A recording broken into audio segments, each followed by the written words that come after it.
Chairman P T I نے سعودی عرب کو نیچا دکھانے کے لیے بلاک بنانے کی کوشش کی. بلاک بنانے کی کوشش کا مقصد سعودی عرب کو تنہا کرنا تھا. یہ کہا گیا کہ کشمیر کاز کو سعودی عرب کے بغیر بھی آگے بڑھا سکتے ہیں. وزیر اعظم شہباز شریف کا تہلکہ خیز انٹرویو. دا نیوز کو دیے گئے انٹرویو میں وزیر اعظم نے کہا کہ امریکہ نے سازش کی یا نہیں, چیئرمین پی ٹی آئی کا کون سا بیان مستند سمجھا جائے. کوئی سابق وزیر اعظم پاکستان کے خلاف ایسا زہر اگل سکتا ہے. پی ٹی آئی حکومت کے خلاف سازش کا بیانیہ سر سے پاؤں تک جھوٹ کا پلندہ ہے. ہماری حکومت امریکی سازش سے وجود میں آئی ہوتی تو روس سے تیل کیسے لیتے. سائفر کے چھپے مندرجات اگر درست ہیں تو یہ بذات خود بڑا جرم ہے. افسر سے ڈونلڈ لو ان کے ساتھ جو گفتگو ہوئی وہ میں نے یہاں پر بھیج دی. اس میں کہیں سازش کا دور دور تک کوئی تذکرہ نہیں تھا.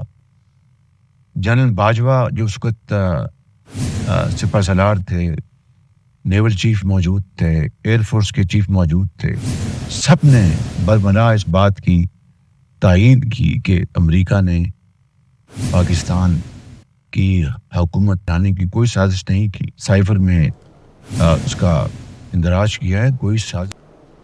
چیئرمین پی ٹی آئی نے سعودی عرب کو نیچا دکھانے کے لیے بلاک بنانے کی کوشش کی. بلاک بنانے کی کوشش کا مقصد سعودی عرب کو تنہا کرنا تھا. یہ کہا گیا کہ کشمیر کاز کو سعودی عرب کے بغیر بھی آگے بڑھا سکتے ہیں. وزیر اعظم شہباز شریف کا تہلکہ خیز انٹرویو. دا نیوز کو دیے گئے انٹرویو میں وزیر اعظم نے کہا امریکہ نے سازش کی یا نہیں, چیئرمین پی ٹی آئی کا کون سا بیان مستند سمجھا جائے. کوئی سابق وزیر اعظم پاکستان کے خلاف ایسا زہر اگل سکتا ہے. پی ٹی آئی حکومت کے خلاف سازش کا بیانیہ سر سے پاؤں تک جھوٹ کا پلندہ ہے. ہماری حکومت امریکی سازش سے وجود میں آئی ہوتی تو روس سے تیل کیسے لیتے. سینئر تجزیہ کار نوید چودھری صاحب ہمارے ساتھ موجود ہیں, ان سے اس متعلق بات کرتے ہیں.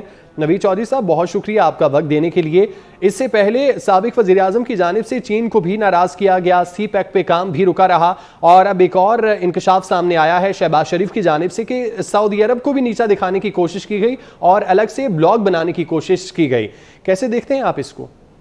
جی, یہ آج پرائم منسٹر صاحب نے بات کی ہے, لیکن یہ سب کے علم میں ہے کہ سفارتی معاملات کو بھی بہت ہی بچگانہ انداز میں مس ہینڈل کیا گیا.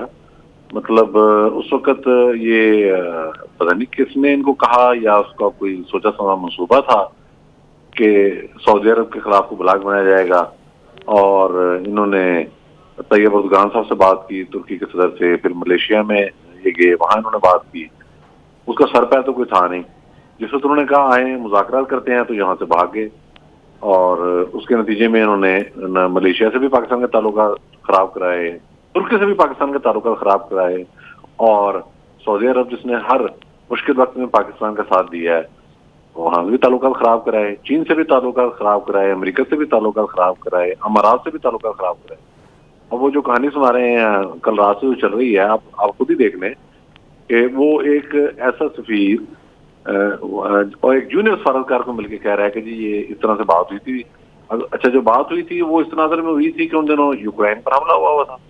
اچھا, سائفر بھی بہت پہلے سے آ گیا تھا, ہر چیز پتہ بھی چل گئی تھی. پھر اس کو اس انداز میں پیش کرنا, آفیشیل کی خرابتی کرنا, اس کا مقصد یہی تھا کہ امریکہ اور یورپی یونین سے تعلقات خراب ہوں اور پاکستان ایک بڑے معاشی اور سفارتی گرداب میں پھنس جائے.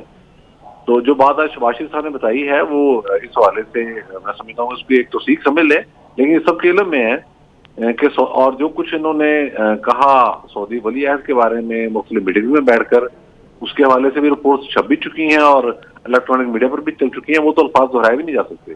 تو انتہائی غیر ذمہ دارانہ, مطلب آپ کو شدھ بدھ نہیں ہے سفارتی معاملات کی, ویسے تو کسی معاملے کی بھی نہیں ہے, تو اس میں آپ اس طریقے سے آگے بڑھ جائیں اور یہ بتائیں جیسے امپریشن دیں کہ آپ ورلڈ لیڈر ہیں. بھی اگر جو تو آپ کے پارٹی کے لوگ ہیں جو زومبیز ہیں وہاں تک معاملہ رہے وہ تو بات ٹھیک ہے, لیکن انٹرنیشنل امور جس طرح سے چلتے ہیں اس کے لیے بہت زیادہ اسٹیٹس مین شپ, بہت زیادہ بصیرت کی ضرورت ہوتی ہے. تو یہ اسے یکسر خالی تھی. ٹھیک ہے, نوید چودھری صاحب ہمارے ساتھ موجود رہیے گا. سینئر تجزیہ کار سلیم بخاری صاحب نے بھی ہمیں جوائن کیا ہے. ان سے بات کرنے سے پہلے وزیر اعظم شہباز شریف کی جانب سے کیا کہا گیا ہے وہ سنواتے ہیں. سعودی عرب کو نیچا دکھانے کے لیے ایک کوشش کی گئی کہ ایک بلاک بنایا جائے اور اس بلاک کے ذریعے سعودی عرب کو آئسولیٹ کیا جائے. یہ کتنا افسوسناک, یہ واقعہ ہے، اور کتنی گری ہوئی سوچ ہے کہ جو دوست جو بلا شرط بغیر کسی لالچ کے، بغیر کسی اس توقع کہ ان ریٹرن ہمیں یہ ملے گا، وہ آپ کو ایک بھائی کی طرح، ایک خاندان کی طرح آپ کی مدد کر رہے ہوں، اور انہیں کو آپ ناشکرے بن جائیں اور احسان فراموش ہو جائیں اور یہ کہیں کہ کشمیر جو ہے وہ سعودی عرب کے بغیر بھی ہم کشمیر کاز کو آگے بڑھا سکتے ہیں. یہ میں سمجھتا ہوں خراب صورتحال دونوں برادر ممالک میں کبھی سوچا بھی نہیں جا سکتا تھا. سینئر صحافی سلیم بخاری صاحب ہمارے ساتھ ہی موجود ہیں. بخاری صاحب، آپ نے سنا وزیر اعظم شہباز شریف کی جانب سے جو انٹرویو دیا گیا ہے، یہ بلاگ بنا کے سعودی عرب کو آئسولیٹ کرنے کی کوشش تھی یا کہ پاکستان کو ہی تنہا کرنے کی کوشش کی گئی تھی؟ میرے خیال سے آپ کی دوسری بات زیادہ درست ہے، اس لیے کہ ان کا ایجنڈا تھا کہ پاکستان کو آئسولیٹ کرایا جائے انٹرنیشنل کمیونٹی میں، اور دوسرا ان کا ایجنڈا یہ تھا کہ پاکستان کو جہاں جہاں سے کہیں ریلیف ملتا ہے، جہاں جہاں سے کہیں کوئی مدد ملتی ہے، کہیں سے کوئی فائنینشیل اسسٹنس ملتی ہے، وہ سارے سورسز بند کیے جائیں. لہٰذا انہوں نے چین کے ساتھ آپ کے تعلقات کی ایسی تیسی کر دی.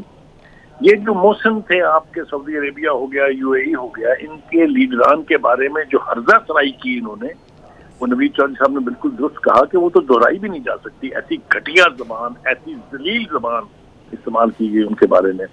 دوسری طرف آپ یہ دیکھیں کہ جو ڈومیسٹک پالیسیز تھی ساری وہ تو تباہ کن تھی ہی، جس نے پاکستان کو بینکرپٹ آلموسٹ کرا دیا تھا.